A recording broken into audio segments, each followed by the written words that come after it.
Seiring semakin banyaknya kapal tanker yang berhasil keluar dari Selat Hormuz dan tanda-tanda normalisasi arus distribusi minyak global. Harga minyak merosot lebih dari 3% pada perdagangan Rabu dengan Brent berakhir di level terendah sejak sebelum pecahnya perang Iran. Penurunan terjadi setelah kekhawatiran pasar terhadap gangguan pasokan dari Timur Tengah mereda seiring semakin banyaknya kapal tanker yang berhasil keluar dari Selat Hormuz dan tanda-tanda normalisasi arus distribusi minyak global. Minyak mentah berjangka Brent ditutup anjlok 4,3% ke level $73,74 per barrel, sedangkan minyak mentah berjangka West Texas Intermediate terkoreksi 3,9% ke posisi $70,34 per barrel. Sepanjang sesi perdagangan, Brent sempat menyentuh level $73,12 per barrel, level terendah sejak 27 Februari. Menteri Energi Amerika Serikat Chris Wright mengatakan volume pengiriman minyak melalui Selat Hormuz kini hampir kembali ke tingkat sebelum konflik Amerika-Iran. Data pelayaran menunjukkan 3 kapal tanker yang sebelumnya terjebak di kawasan Teluk Persia dan mengangkut sekitar 5 juta barel minyak mentah mulai meninggalkan Selat Hormuz pada Rabu. Perkembangan ini terjadi setelah kesepakatan sementara antara Amerika Serikat dan Iran membuka jalan bagi pelepasan pasokan minyak yang sebelumnya tertahan. Ya, pemirsa, terima kasih Anda masih bergabung bersama kami. PT Jasa Armada Indonesia Tbk menyetujui penggunaan laba bersih tahun buku 2025 dalam rapat umum pegang saham tahunan termasuk untuk pembagian dividen. RUPST memutuskan pembagian dividen tunai sebesar Rp125,51 miliar atau setara dengan Rp23,75 per saham. PT Jasa Armada Indonesia Tbk menyetujui penggunaan laba bersih tahun buku 2025 sebesar Rp196,44 miliar dalam rapat umum pemegang saham tahunan, termasuk pembagian dividen kepada pemegang saham. Direktur Utama Merangkap Direktur Komersial dan Pengembangan Bisnis Santi Puruhita mengatakan, RUPST menyetujui pembagian dividen tunai sebesar Rp125,51 miliar atau 63,90% dari laba bersih tahun berjalan atau setara Rp23,75 per saham.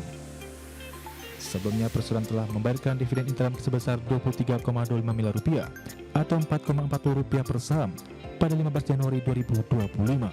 Dengan demikian, sisa dividen tunai yang akan dibagikan kepada pemegang saham mencapai Rp102,26 miliar atau Rp19,35 per saham yang dijadwalkan dibayarkan pada tanggal 24 Juni 2026. Manajemen menyatakan keputusan pembagian dividen tersebut mencerminkan keberhasilan Perseroan dalam menjaga kinerja operasional dan menjalankan strategi bisnis secara efektif.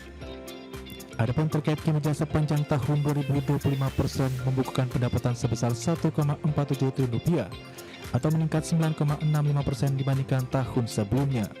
Sejalan dengan pertumbuhan pendapatan, Perseroan mencatatkan laba komprehensif sebesar Rp196,44 miliar atau meningkat 17,74% dibandingkan tahun sebelumnya.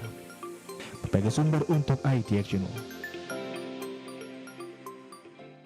Pemirsa, emiten produsen minuman beralkohol PT Lovina Beach Brewery Tbk menargetkan pertumbuhan kinerja pada 2026 dengan memperkuat portofolio produk melalui peluncuran sejumlah merek baru yang menyasar pasar ekspor maupun domestik. Manajemen menilai prospek industri ke depan masih dipengaruhi dinamika regulasi serta berbagai tantangan eksternal. Di sisi lain, aktivitas sektor pariwisata tetap menjadi salah satu penopang permintaan minuman beralkohol meski dibayangi sejumlah ketidakpastian. Manajemen mencermati industri minuman beralkohol saat ini menghadapi tekanan dari kebijakan cukai, pengaturan distribusi hingga tuntutan kepatuhan yang semakin ketat. Sebagai respons terhadap tantangan tersebut, Perseroan juga akan melanjutkan program efisiensi operasional, memperkuat portofolio produk, serta mengembangkan pasar secara efektif dan juga selektif untuk menjaga keberlangsungan bisnis di tengah dinamika industri. Melansir kinerja tahun lalu, Perseroan membukukan penjualan neto sebesar Rp12,91 miliar sepanjang 2025 atau turun 31,71% dibandingkan dengan realisasi tahun sebelumnya.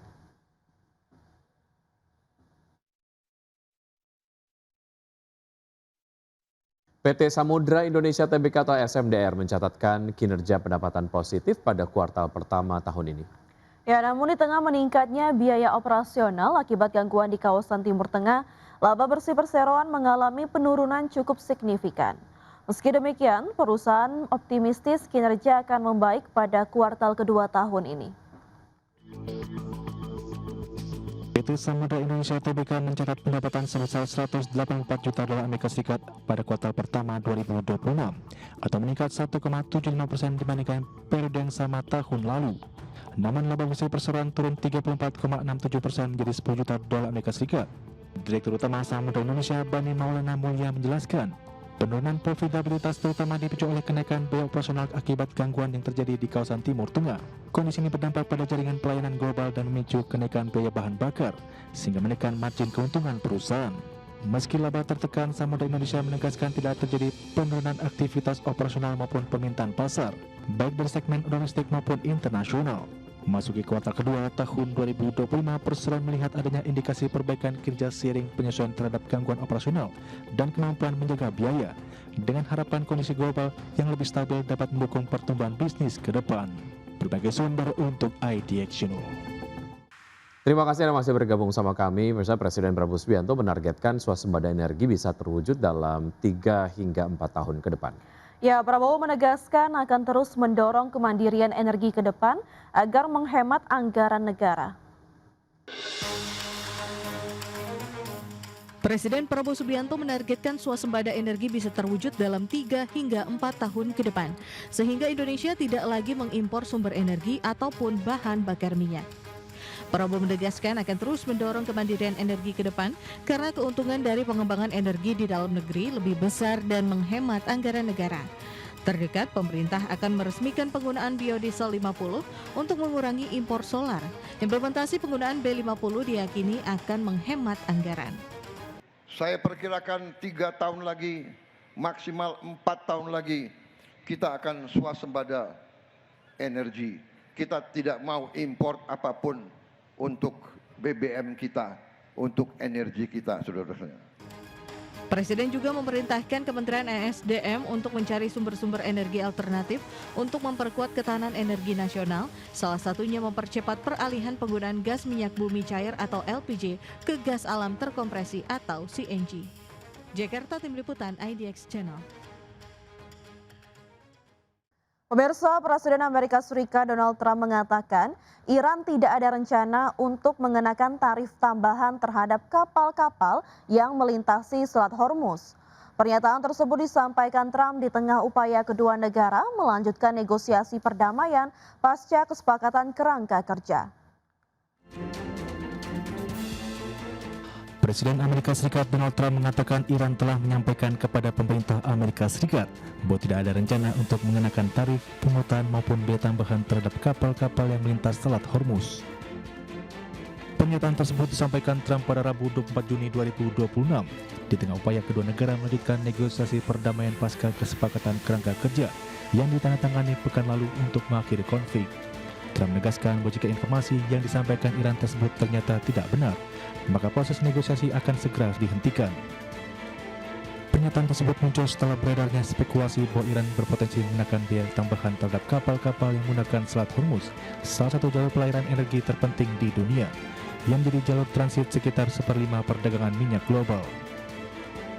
Untuk diketahui, Amerika Serikat dan Iran baru saja menyelesaikan putaran pertama perundingan di Swiss pada Senin lalu. Namun kedua pihak masih menyampaikan narasi yang berbeda terkait sejumlah isu penting dalam kesepakatan, termasuk insentif ekonomi untuk Iran, pengelolaan Selat Hormuz, serta konflik yang melibatkan Israel di Lebanon. Berbagai sumber untuk IDX Channel.